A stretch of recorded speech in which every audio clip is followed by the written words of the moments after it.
Hello students. So today we are going to start our second chapter of the book Social and Political Life of class 8th, and second chapter is Understanding Secularism. Okay. First chapter में बच्चों हमने क्या पढ़ा था? Indian constitution के बारे में और उसकी कुछ विशेषताओं के बारे में. ठीक है, तो उसके इंडियन कॉन्स्टिट्यूशन के जो कुछ कैरेक्टरिस्टिक्स हैं, फीचर्स हैं, उनमें से एक फीचर था बच्चों ये क्या? सेकुलरिज्म. अगर आपको याद हो थोड़ा सा, ठीक है, अगर नहीं तो पिछले वाला वीडियो आप देख लेंगे पिछले चैप्टर का, उसमें से एक फीचर था सेकुलरिज्म. तो उसी फीचर सेकुलरिज्म की जो है हम इस चैप्टर में थोड़ी डिटेल स्टडी करेंगे. ठीक है, लेकिन इस चैप्टर के हम जो कॉन्सेप्ट्स हैं उसको स्टार्ट करें समझना, उसके पहले इसमें दो वर्ड्स यूज होते हैं. ठीक है, और वो words social and political life में अब यूज होते ही रहेंगे हर एक चैप्टर में कहीं ना कहीं. ठीक है, और आगे आने वाले क्लासेस में भी होंगे. ठीक है, जैसे 9th में भी 10th में भी. तो उसका मतलब समझ लेते हैं सबसे पहले इस वीडियो में. ठीक है, स्टेट एंड गवर्नमेंट. ठीक है बच्चों, ये जो दो वर्ड्स हैं बच्चों ये आते रहेंगे. ठीक है, इस बुक में और आगे आने वाले क्लासेस में भी. तो इन दोनों को हम थोड़ा सा समझ लेते हैं कि क्या डिफरेंस है और दोनों का मतलब क्या है. स्टेट जो है बच्चों, देखिए आपको लग रहा होगा कि इंडिया में कई स्टेट हैं, पंजाब, हरियाणा, बिहार, यूपी, महाराष्ट्र. ठीक है, ये सब तो स्टेट हैं ही, लेकिन ये क्या है कि देश के अंदर है ना, जो छोटे छोटे ज्योग्राफिकल पार्ट्स हैं उनको स्टेट बोलते हैं इस कंटेक्स्ट में. लेकिन इंडिया एज अगर हम पॉलिटिकल साइंस की लैंग्वेज में बात करें, है ना, जो एक डिसिप्लिन है पॉलिटिकल साइंस, पॉलिटिक्स में अगर हम बात करेंगे तो इंडिया अपने आप में क्या है कि स्टेट है. ठीक है, तो वहां पर इस स्टेट का क्या मतलब है? India in itself is a state. ठीक है, राज्य है. तो वहां पर हम देखते हैं कि इस स्टेट का मतलब क्या होगा. ठीक है, तो इस स्टेट का मतलब होता है कि कोई एरिया बच्चों. ठीक है, लेकिन वो एरिया जहां पर कि कुछ पॉपुलेशन हो सबसे पहले. ठीक है, लोग रहते हों और एरिया हो. ठीक है, वही एरिया हो. तो ये देखिए इंडिया का पूरा ये एरिया है हमारा. इस मैप में हम देख सकते हैं कि इंडिया कहाँ से कहाँ तक फैला हुआ है. ठीक है, एरिया होना चाहिए. तीसरा जो है वो सॉवरेंटी. ये थोड़ा सा कॉम्प्लेक्स है समझने में.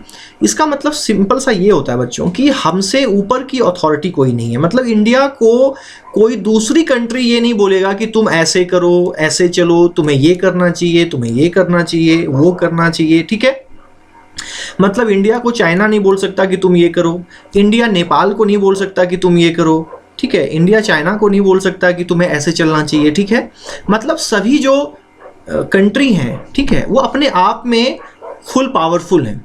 ठीक है, उससे ज़्यादा कोई पावरफुल नहीं है. ठीक है, यहाँ पे इसका मतलब ये है कि कोई हम पे रूल करने की कोशिश नहीं करेगा. ठीक है, वो हो सकता है कि उसके पास ज़्यादा मिसाइल्स हों, ठीक है, बॉम्ब ज़्यादा हों, वो अलग बात है. वो हम डिफेंस की बात कर रहे हैं कि किसके पास कितना पावर है. बट इस मामले में कि कोई किसी पर रूल कर सकता है क्या, तो उस मामले में यहाँ पे हर एक कंट्री क्या है, अपने आप में इंडिपेंडेंट है. कोई भी नेशन, ठीक है, जो छोटा से छोटा हो, जैसे कि भूटान ले लीजिए, हमारे है ना पड़ोस में एक देश है इंडिया के नॉर्थ में. ठीक है, सिक्किम के पास.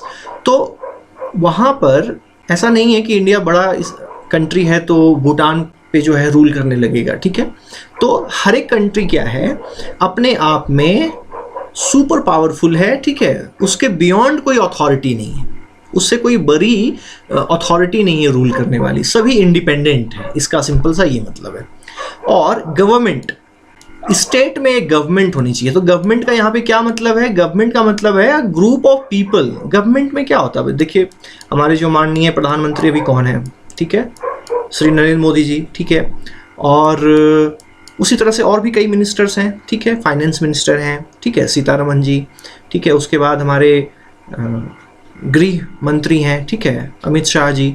ठीक है, तो ऐसे और भी कई मंत्री हैं. ठीक है, तो गवर्नमेंट क्या है? अ ग्रुप ऑफ पीपल जो कि रूल रेगुलेशन को चलाते हैं. ठीक है, लेकिन गवर्नमेंट का सबसे बड़ा प्रॉब्लम क्या है, गवर्नमेंट चेंज होती रहती है. अभी जो है बीजेपी की गवर्नमेंट है, हो सकता है अगली बार जो है 5 साल बाद किसी और की आ जाए. पहले जो है कांग्रेस की गवर्नमेंट थी, है ना. तो गवर्नमेंट क्या है बच्चों? पार्ट ऑफ द स्टेट, है ना. ये 4 पार्ट्स हैं एक स्टेट के, उसमें से गवर्नमेंट क्या है, एक पार्ट है स्टेट का. ठीक है, तो यहाँ पे ये ध्यान रखना है कि स्टेट और गवर्नमेंट में ये डिफरेंस है. अगर हम गवर्नमेंट बोल रहे हैं, ठीक है, तो वो करंट कौन गवर्नमेंट चला रहा है उसकी बात हम कर रहे हैं. ठीक है, और स्टेट तो हम इंडिया की बात कर रहे हैं, ठीक है, ओवरऑल इंडिया की, वहाँ की पीपल की, वहाँ की टेरिटरी की, वहाँ की सॉवरेनिटी की, ठीक है, वहाँ के कॉन्स्टिट्यूशन की, ठीक है। तो गवर्नमेंट क्या है, गवर्नमेंट चेंज होती रहती है, नॉट परमानेंट, ठीक है। अभी किसी और पार्टी ने बनाया है, अगले 5 साल बाद कोई और पार्टी बना लेगी गवर्नमेंट, ठीक है। तो ये बच्चों आपको ध्यान में रखना है कि ये दो वर्ड्स का डिफरेंस क्या है, स्टेट का और गवर्नमेंट का, ठीक है। तो ये वर्ड्स चूँकि आते रहेंगे, रिपीट होते रहेंगे बीच बीच में, ठीक है, इसलिए इनका मतलब समझना जरूरी था थोड़ा सा, ठीक है। आपको ब्रीफली थोड़ा सा ध्यान में रखना है आपको, ठीक है। तो नेक्स्ट वीडियो में हम बच्चों जो है वो टॉपिक्स जो इस चैप्टर के हैं उसको फॉर्मली स्टार्ट करेंगे, ठीक है, एक एक्टिविटी के साथ। तो इस वीडियो में यहीं तक रहने देते हैं।